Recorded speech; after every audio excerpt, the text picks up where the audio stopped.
Italy, 1883.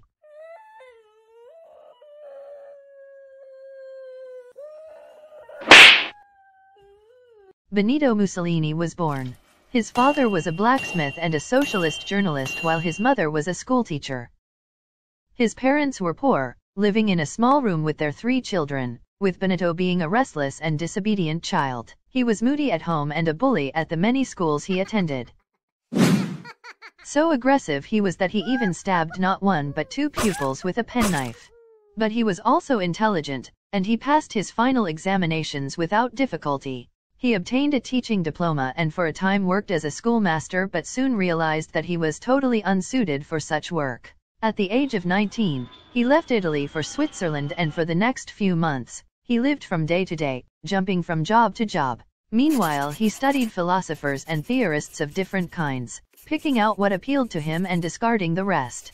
While earning a reputation as a political journalist and public speaker, he produced propaganda for a trade union, proposing a strike and advocating violence as a means of enforcing demands. For these actions, more than once he was arrested and imprisoned. When he returned to Italy in 1904, even the Roman newspapers had started to mention his name.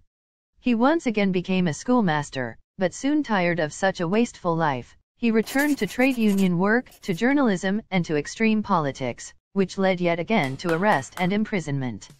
During a period of freedom in 1909, he fell in love with 16-year-old Rochelle, the daughter of his father's mistress. Soon after they married, Mussolini was imprisoned for the 5th time.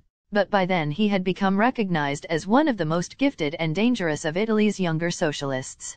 After writing in a wide variety of socialist papers, he founded a newspaper of his own, so successful that he was appointed editor of the official socialist newspaper, whose circulation he soon doubled, and as its anti-militarist, anti-nationalist, and anti-imperialist editor, he greatly opposed Italy's intervention in World War I. Soon, however, he changed his mind about intervention. Swayed by Karl Marx's aphorism that social revolution usually follows war, he began writing articles and making speeches as violently in favor of war as those in which he previously had condemned it. He resigned from the newspaper, and was expelled from the Socialist Party, financed by the French government and Italian industrialists, both of whom favored war. He assumed the editorship of another newspaper, in which he stated his new philosophy: "We are all Italians and nothing but Italians." It was the birth cry of fascism. Mussolini went to fight in the war and was wounded while serving, returning home a convinced anti-socialist and a man with a sense of destiny. He advocated the emergence of a dictator to confront the economic and political crisis gripping Italy, and he hinted that he himself might prove to be such a man. The following year, the nucleus of a party consisting of many restless revolutionaries supporting his ambitious ideas was formed in Milan. These fascist black-shirt squads swept through the countryside, burned down socialists' union and party offices, and terrorized the local population, while in late 1920, they even began to attack government institutions. By late 1921, the fascists controlled large parts of Italy, and Mussolini began planning to seize power at the national level. The opportunity presented itself when he with 40,000 supporters defeated a general strike by the trade union and marched to Rome, threatening the legal government, and the king was forced to name him prime minister. A year later, in 1924, with elections he secured his authority as the head of Italy, and celebrated with a great party.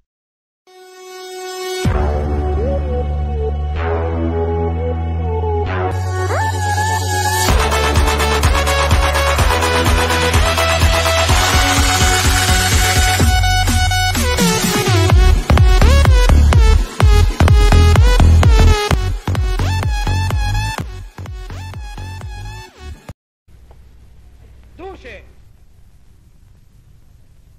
e al ritorno da un'impresa che l'avvenire chiamerà gloriosa, toccava a noi di accogliervi in questa casa che è vostra perché abitata dalla vittoria.